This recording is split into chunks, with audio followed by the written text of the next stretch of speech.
nongeye kubaramutsa abanwanyi musanzwe mukurikirana Youth Media TV. Je nama nivugira nihanurira bashikanje, nihanurira ba mama, nihanurira ba mama mubuja mwese aho musanzwe muherereye. Uno munsi hariho ibanga rimwe nagomba ndabibire. Je ndi umuntu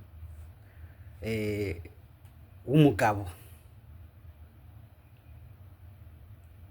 Amabanga yose y'umuntu y'abantu b'abagabo je ndayazi. Amabanga y'abantu b'abagabo je ndayazi. Twebwe abantu b'abagabo turi abantu twiyoroheje cyane gose, ariko abigeme abadame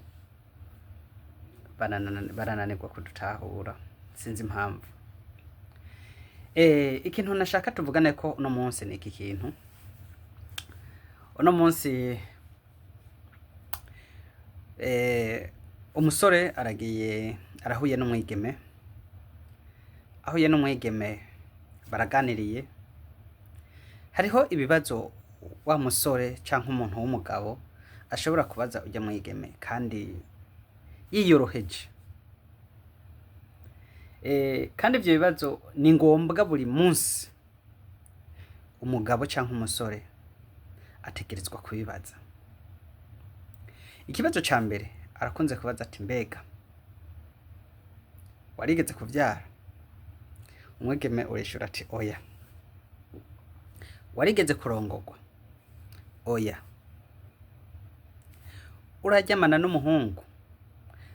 Nukuri jewe ndacakwiye, nta muhungu ndaryamana nawe.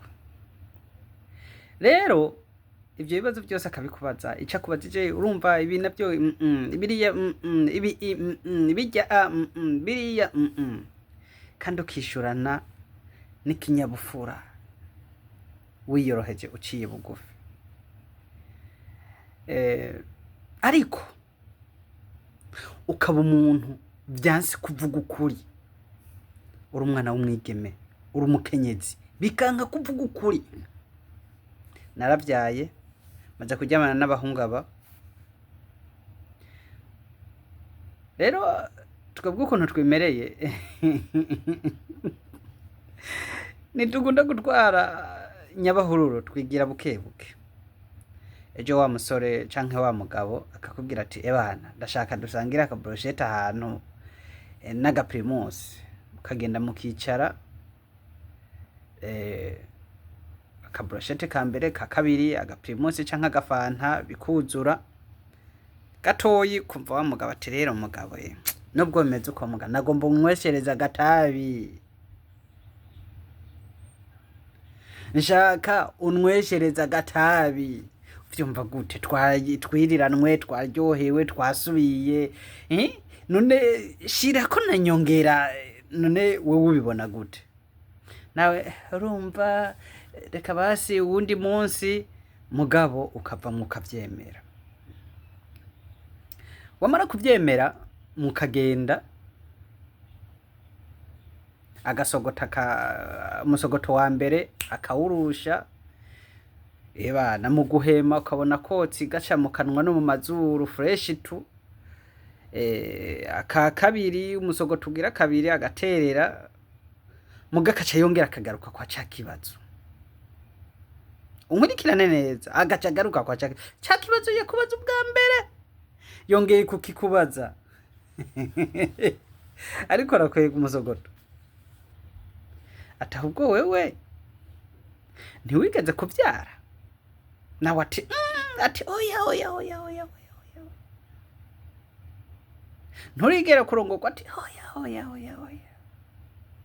Wewe none uri umukobwa ubajijwe ico kibazo incuro zibiri zitatu. Ijya mbere yakikubajije uracishura, irigira kabiri kandi muri hahandi nyene arakikubajije, wewe uca wiyumvira iki?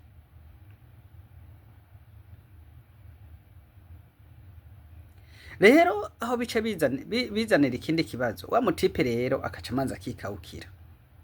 Nimba yarakubwiye ati ku mwaka uza tuzogira mariage, ukabona wa mwaka uritereye n'undi uritereye, emoka none wewe uko wambwiye mariage ko bitaza? yarakubajije ati wararongowe, ati oya. Urigera uvyara, oya. Mugabo umunsi aza kunywesha agatabi yasanze amakome mugabo yarabaye danje, vyaranse vyarananiranye. Ese none ko atavyaye akaba atararongorwa, none bagabo aya makome yakomorotse nk'uku gute, bigenze gute? Je burya hariho udukuru nkunda gukurikirana buke buke.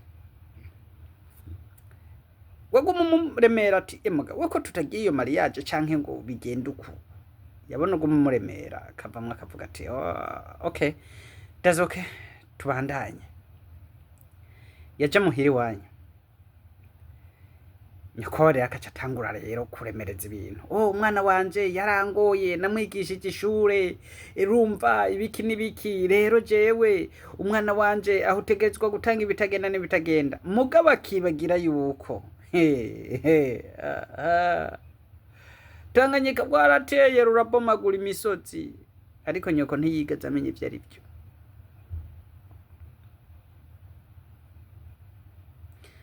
Ejo hirya yejo mwabana, kubera mwabanye, kubera wamuremereye, ibintu bikaca bitangura kuba bibi. Yataha saa 2 agataha saa 8, yataha saa 8 agataha 11, rimwe na rimwe akagenda nta na rasiyo yasize, ugatangura kuvyimba umutima, funarizeni kandi ku bintu wikwegeye ukuri.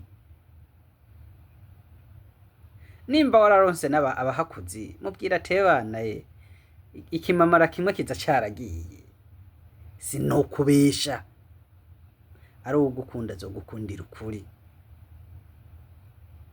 Rero hari gihe muvuga ati reka ndagicareko, ukibaza ngo niryo rizongirira neza ejo canke ariko ugasanga niryo rigiye kukwicira n'ibindi bintu.